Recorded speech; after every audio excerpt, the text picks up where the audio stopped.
Shalom, my name is Yair Davidiy. I'm speaking to you from Jerusalem, the capital of Israel.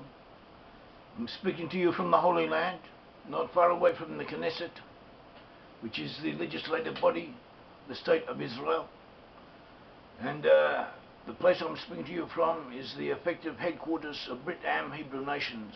This organization studies the lost 10 tribes, has found the lost 10 tribes to be amongst Western peoples, spreads knowledge of these findings, and works towards the reconciliation of Judah, that is the Jewish people, and the lost 10 tribes of Israel, who are peoples in the West. Today we are beginning the study of the book of Yehoshua, Yehoshua in Hebrew. Yehoshua chapter 1. It tells, this book is the story of the conquest of the land of Israel after the Israelites had come out of Egypt. They'd been oppressed in Egypt. They'd been delivered from Egypt by the Almighty through the means of Moses. Moses led them through the wilderness. In the wilderness they received the Torah, they received the laws, and eventually they came to the land of Canaan, and they were now stationed on the eastern borders of on the eastern edge, one could say, of the Jordan River, about to cross over into the heart of the land of Israel. And this is the situation we have come to. When Moses dies, Moses passes away, departs from this world, and Joshua, who had been the attendant, the assistant of Moses, takes over. Joshua becomes the leader of the Israelite nation. Joshua was from the tribe of Ephraim. Ephraim was a leading tribe in many ways amongst the Israelite tribes. Ephraim and Manasseh were the two tribes of Joseph, descended from Joseph. They were the leading tribes amongst the Israelite nations. Another section which was of great importance amongst the Israelite tribes was Judah. Judah and Israel are two terms we find throughout the Bible concerning the Israelite nation. There was always a distinction between the two. Eventually they were to split into two different sections. The tribes of Joseph led 10 of the northern tribes and set up their own kingdom, the kingdom of Israel in the north, whereas Judah, along with Benjamin, Levi, and representatives of other tribes, also established its own entity, its own independent kingdom, the kingdom of Judah in the south. The Assyrians, after several centuries, came down, conquered the northern kingdom, took away all of its inhabitants, and these inhabitants lost consciousness of their ancestry. They became the lost 10 tribes of Israel, and they departed, they moved out, and through a process of migrations and of changes and of interchanges, they eventually moved to the west and are now to be found amongst Western peoples. They are not on the whole conscious of their ancestry, but eventually they will reunite with Judah. And according to tradition, when they reunite, they will be led by a leader, and this leader is known in Jewish rabbinical terminology as Mashiach ben Yosef, the Messiah, son of Joseph. And he will lead the lost 10 tribes back, and they will reunite with Judah. And after their reunification, David, or a descendant of David, will rule over them. And this personage is known as Mashiach ben David, the Messiah, son of David.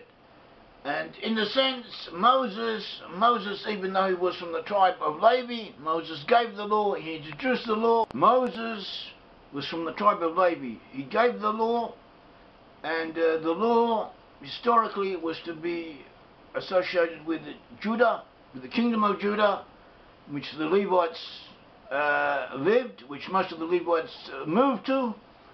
After the division, most of the Levites were found in the kingdom of Judah, and this was the initiation of what we know as Judaism, as the Jewish religion. So in a sense, Moses and Joshua from the tribe of Ephraim, which is part of Joseph, Moses and Joshua were prototypes of the Messiah, son of David, that is Judah, and the Messiah, son of Joseph, that is Joshua. And so this is worth keeping in mind. And there is a tradition that the future Messiah, son of Joseph, will be a descendant of Joshua, or if not, a descendant of Joshua, of Jeroboam, who was another primary leader of the northern Israelites, and also from the tribe of Ephraim. We should also know that Joshua was technically the first or the second king to lead the Israelites. Maimonides, who was a great sage and a great authority, he listed Moses as the first king of Israel, the first true king of Israel. Moses indeed had the authority of a king, but Moses was also more of a prophet, more of a religious legislator.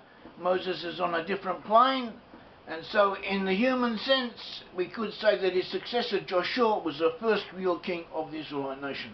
So in our book of Joshua we find Joshua appointed to lead the Israelites across the Jordan and into the promised land. And they were promised all of the land, and all of the land will be theirs, from the wilderness and all of Lebanon up to the Euphrates River, in the north and the east, all the land of the Hittites in the north, that is part of Turkey and Syria, and eastward up into the Persian Gulf, and all of this was to be part of the Hebrew borderlands, of the Hebrew frontier. This was a promised land, and eventually in the future this is the land that the Israelites will possess. The Israelite tribes will possess all of this area. And God promised them that he would be with them in conquering the land. And the land after conquest was to be divided up amongst all the tribes of Israel. And Joshua was promised that if he would keep the Torah, God would be with him and make him successful in every direction that he would turn. He was commanded to learn the Torah day and night. And this is what those who are able to do should do. We should do what we can, do the best we can with what we have. And those of us who can learn the Torah, can learn the Bible, should do so. Joshua then addressed the two tribes of Reuben and Gad, as well as the half-tribe of Manasseh, that is 2.5 tribes altogether. And these two tribes had already received lands east of the Jordan. They had received lands east of the Jordan. They had received lands in the area that was part of the promised land. But they had received these lands on condition that they send their warriors together with the rest of the Israelites to conquer the western section. They were to place their women and children in camps, in encampments, and along with representatives along with others of their tribe, and while the warriors would accompany the rest of the Israelite tribes over the Jordan and assist them in conquering the rest of the land and dividing it, and after that they would return unto their families. And they agreed to this.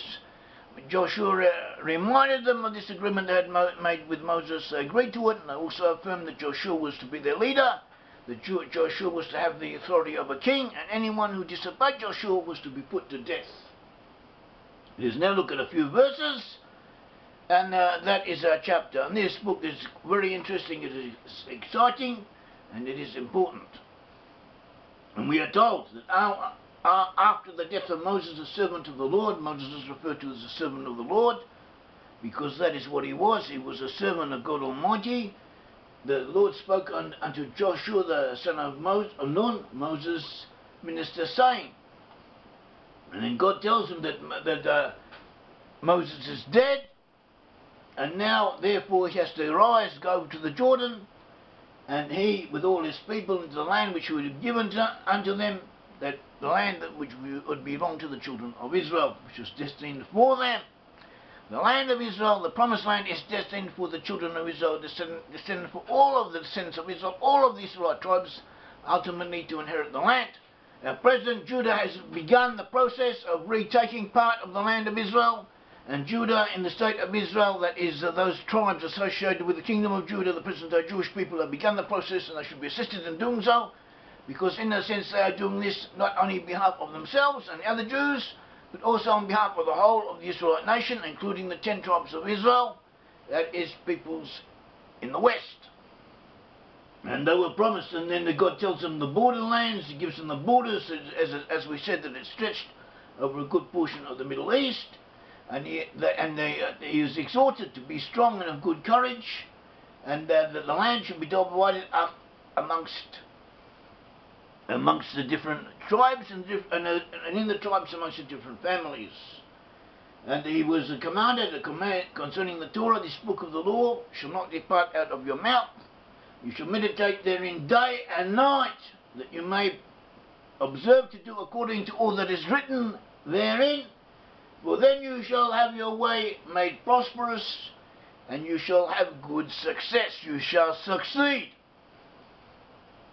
Have I not commanded you, says God unto him, says God unto you, Joshua, be strong and of good courage, be not afraid, neither be dismayed. The Lord your God is with you wherever you go.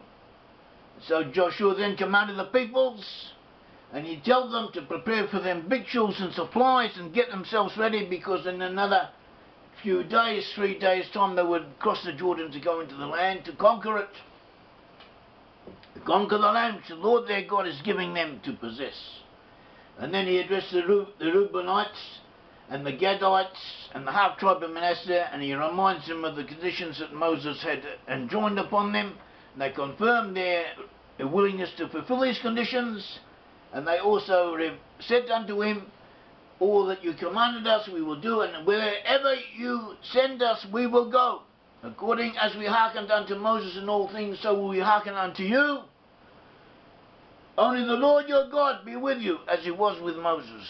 Do what the right thing, and everything right will be done with you, and things will go well with you. This is a promise. This is a promise given to Joshua. This is a promise which will also apply to each and every one of us individually, and we should apply this message to ourselves. And then they said to Joshua, whoever rebels against your commandment and listen unto the words and everything that you say, that person should be put to death. Therefore be strong and be of good courage. And that is what we say unto those who listen to us. Be strong and of good courage.